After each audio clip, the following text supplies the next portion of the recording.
Welcome to another edition of Notes Videos, Notes Videos. It's kind of a nice little alliteration. We'll throw in that part there, Notes Videos.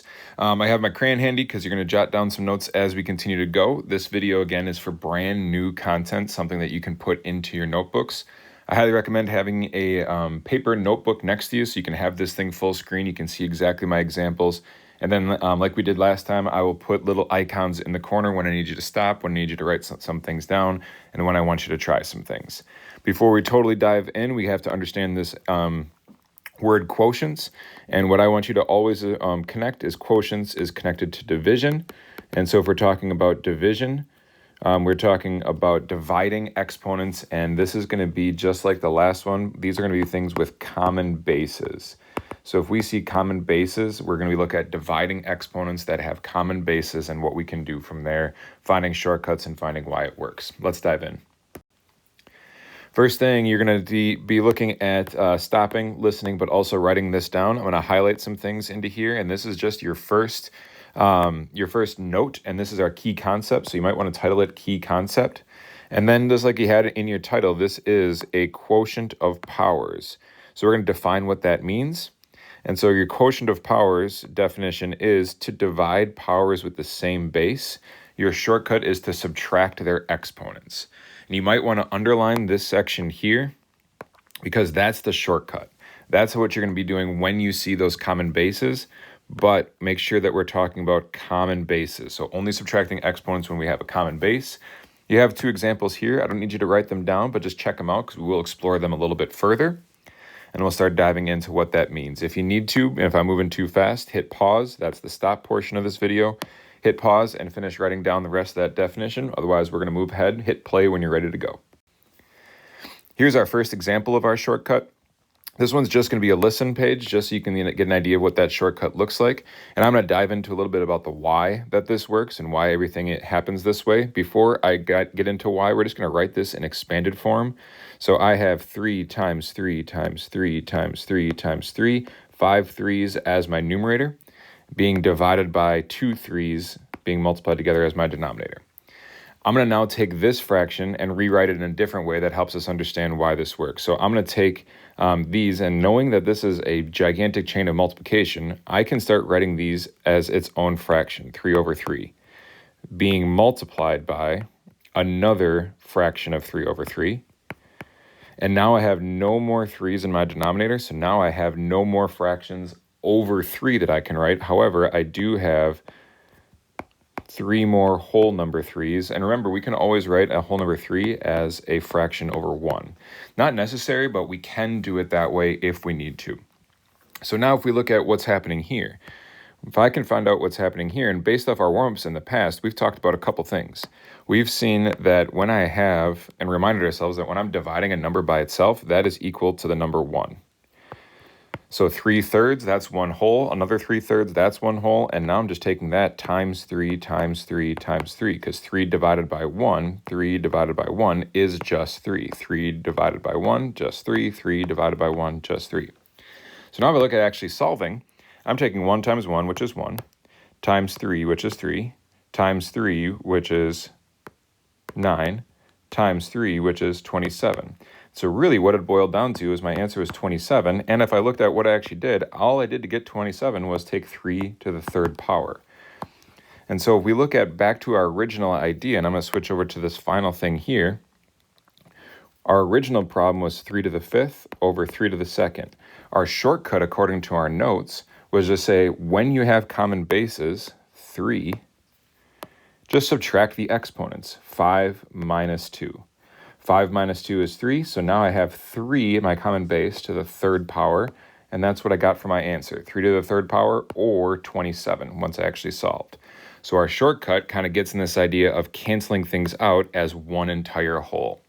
So making one wholes out of numbers that we can and seeing what's left over. We'll dive into a little bit more. For this one, I'm going to have you write down these examples as well, just so we can practice some of those as we continue. So this example, we're going to take a look at, let's keep it nice and light for this. Let's go 7 to the 3rd being divided by 7 to the 1st. As we look at this, let's write it in expanded form first. So let's get our numerators together. That's 7 times 7 times 7 over our denominator, which is just 7, or 7 to the first. So now if we start looking at these, let's now rewrite them and thinking about that split so we can get to our actual shortcut. Let's look at this fraction first, 7 over 7, being multiplied by just 7 wholes, or 7 over 1, being multiplied by 7 over 1. Now the question could be, where am I getting this 7 over 1? If we look at our original, I can't make any more wholes, so I can't make any more 7/7, because when I look at this one, there's no denominator left in order to pair with this 7 in the numerator. So that's why I'm putting it 7 over 1, just because it's a whole number. It's just it's 7 in a numerator, and I can always tack on that whole number 1 in the bottom if I have nothing else. So now if we have this as our expanded form and then rewritten in fractional multiplication, I know that 7/7 is 1 whole. So that's 1 whole. I know that 7 over 1 is just times 7, and then 7 over 1 is just another multiplied by 7. So when I look at solving this, I'm really just saying, okay, well, that's really essentially gone because anything times 1 is itself. So all I have is 7 to the second power as my answer, which is 49 if I was to evaluate. We can keep this like this if we're looking for just just exponents, or we can evaluate to solve. So that's kind of our process through this one. And you could also put in this tiny little shortcut here, subtraction. We had the common base of 7. We just simply subtracted 3 minus 1, and we ended up getting 2, 7 to the second. So we have one example. If you can jot down the original, the expanded form, rewriting as fractions, and then the solving. Now, we won't have to go through that every single time, but I need you to see why this works, because the next one we'll kind of go a little bit faster and we won't have to rewrite everything. For this example, again, I would like you to write this down, and we're not going to write down all the expanded versions on this one as we go. We're going to go a little faster through this one, but I want you to see this one, 12 times w to the 5th over, or being divided by, 3 times w to the 3rd. So when we start looking at these, I'm just going to draw a split, and I'm going to do a rewrite right here really quick. 12 over 3 times w to the 5th over w to the 3rd. And I'm doing that because I'm kind of separating my fraction based off of common bases. And when I say common bases, here we have actual numbers. We can divide those numbers. So those are kind of like common bases. Here we have w's, and we don't know w's, so I'm going to separate those together. So now when I look at this, I can solve, and I'm going to write my next solving in red down here. I can do 12 divided by 3. That equals 4. Then if I look at my shortcut and my split over here, I have 5 w's on top, 1, 2, 3, 4, 5, and 3 w's on the bottom, all being multiplied together. So multiplications over the top, multiplications at the bottom. Then if we think about the canceling out and the subtraction, this pair of w's equals 1.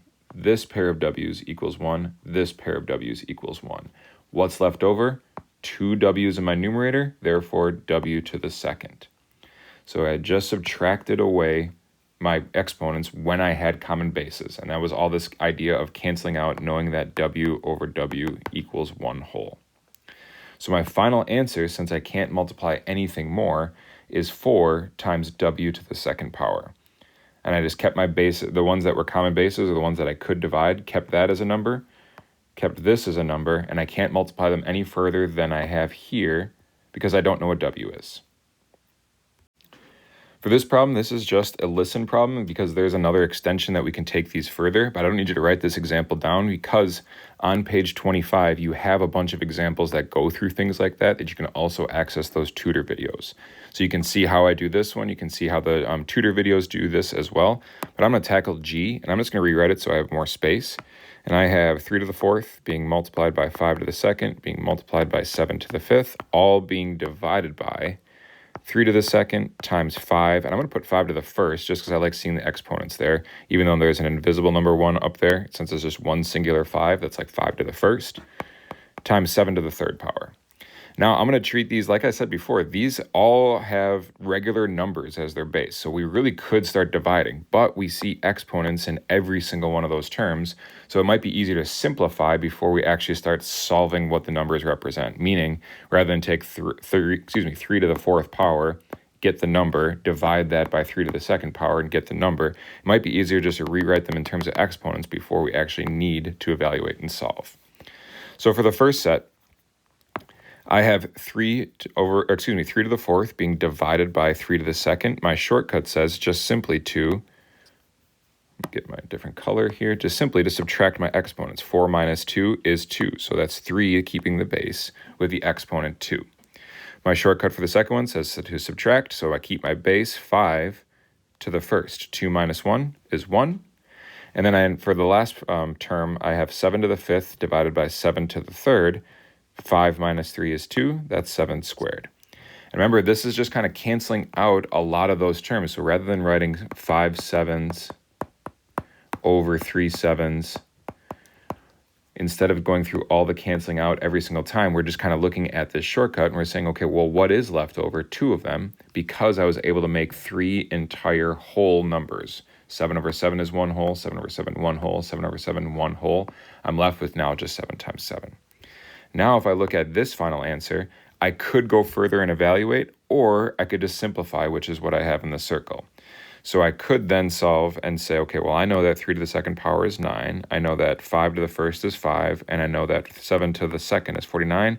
And I could solve all those problems too. Or at this point, and if we say it, just keep it in exponential value and just write it as 3 to the second power times 5 to the first times 7 to the second and be done. So we really just took a look at all of our bases that had common bases, here 3s, here 5s, here 7s.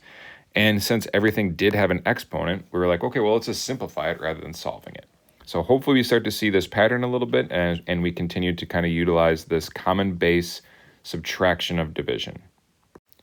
If you need assistance, if this doesn't make sense, reach out to me, send me emails, we'll make some help sessions, contact me, come back to my Zoom meetings to make sure that you can ask questions, we can go through more problems together. But I'm going to end this video diving into some of the dad jokes that I received earlier this year. This one was a multiple recipient. I don't remember everybody that sent it to me, but end on a nice groaning dad joke. What do you call a cow with no legs? A cow with no legs you would refer to as ground beef. So I have a nice groan and an eye roll on that one. And again, come back if you have questions before diving into your homework. Thank you very much for taking those notes. Rewind if you need to. Otherwise, I will see you back.